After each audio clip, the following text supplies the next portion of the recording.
ఇప్పుడు 2025లో విష్ణు మంచు రాసిన స్టోరీ, ముఖేష్ కుమార్ సింగ్ డైరెక్టర్గా చేస్తున్న మూవీ విష్ణు మంచు. మోహన్ లాల్, అక్షయ్ కుమార్, ప్రభాస్, కాజల్ అగర్వాల్, ప్రీతి ముకుందన్, మోహన్ బాబు, ఆర్ శరత్ కుమార్ మరియు మధు అనే స్టార్ యాక్టర్లతో హల్చల్ చేస్తున్న కన్నప్ప అనే స్టోరీ.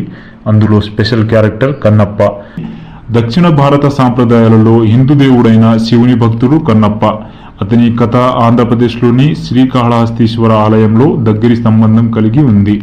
అతను శైవ సిద్ధాంత సంప్రదాయాల్లోని 63 నాయమార్లలో ఒకడు.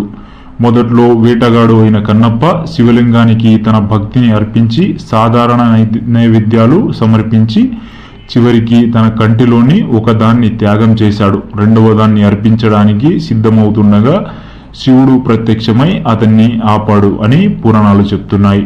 కన్నప్ప ప్రస్తుత ఆంధ్రప్రదేశ్లోని చెంచు కుటుంబంలో జన్మించాడు. అతనికి తిన్న అనే పేరు పెట్టారు. అతను చెంచు తెగకు చెందిన వేటగాళ్ల కుటుంబానికి చెందినవాడు. అతని జన్మస్థలం తరచుగా రాజంపేట సమీపంలోని ఉట్టుకూరుతో ముడిపడి ఉంటుంది. అడవిలో వేటకు వెళ్ళినప్పుడు వాయులింగంను కనుగొన్నాడు.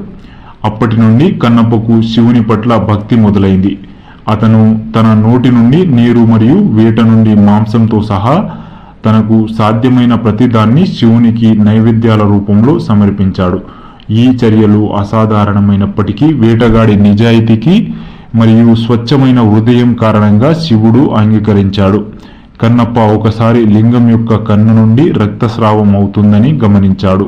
కన్నప్ప ఆలోచించకుండా తన స్వంత కన్నులో ఒకదాన్ని తీసి లింగం పైన ఉంచి రక్తస్రావం ఆపగా లింగం యొక్క మరొక కన్ను నుండి రక్తస్రావం ప్రారంభమైనప్పుడు కన్నప్ప తన మిగిలిన కన్నును అర్పించడానికి సిద్ధమయ్యాడు.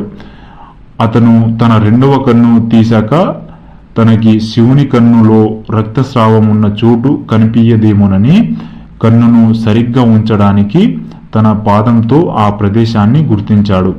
ఈ భక్తి చర్యలకు కదిలిన శివుడు కనిపించి అతనిని ఆపి అతని చూపును మళ్లీ తిరిగి ఇచ్చి అతనికి విముక్తిని ప్రసాదించాడు. కన్నప్ప కనుగొన్న వాయులింగాన్ని ఆంధ్రప్రదేశ్లోని శ్రీకాళహస్తీశ్వర ఆలయంలో ఇప్పటికీ పూజిస్తారు. కన్నప్ప యొక్క భక్తి కథ అనేక సాహిత్య రచనల్లో వివరించబడింది. దుర్జూటి 16వ శతాబ్దంలో రచించిన కాళహస్తీశ్వర శతకము మరియు 13వ శతాబ్దంలో తెలుగులో బసవ పురాణం మరియు కన్నడలో హరిహర 12వ శతాబ్దంలో రాసిన రాగలీలలు ఉన్నాయి.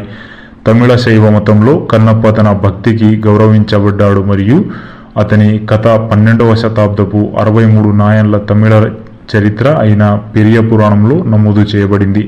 కన్నప్పను ఇతర భక్తులతో పాటు మదురైలోని మీనాక్షి ఆలయంలో 1000 స్తంభాల కారిడార్లో చిత్రీకరించారు. కన్నప్ప బలి దృశ్యం తొలి విజయనగర కాలం నాటి శైవ ఆలయ స్తంభాలలో చిత్రీకరించబడింది.